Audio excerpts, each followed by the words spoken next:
Alors, en complément à la formation du 29 avril en après-midi concernant la création d'équipes sur l'application Teams, j'aimerais vous partager là une découverte qui a été faite. Comme vous le savez, je ne suis pas experte.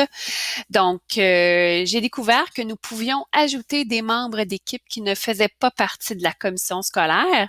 Donc, voici comment ça fonctionne.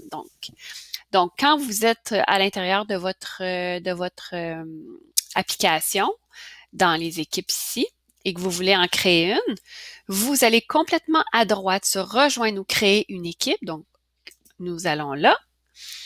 Ici, à votre gauche, créer une équipe. Donc, je vais créer une équipe. Puis à ce moment-là, vous sélectionnez, par exemple, votre communauté de formation professionnelle ou personnelle. C'est comme vous le souhaitez. Là, je n'ai pas nécessairement fait l'exploration de tous ces groupes. Donc, admettons, communauté.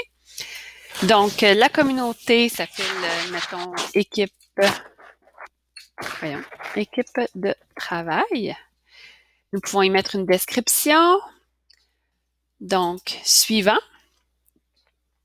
Donc, ici, à cet endroit-là, nous pouvons ajouter l'adresse courriel de la personne. Donc, par exemple, je vais ajouter mon adresse de courriel personnel pour que vous ayez un exemple concret. Donc, ajouter escompte en tant qu'invité? Oui. Donc, à ce moment-là, on les ajoute. Donc, à la fin, vous pesez sur Ajouter.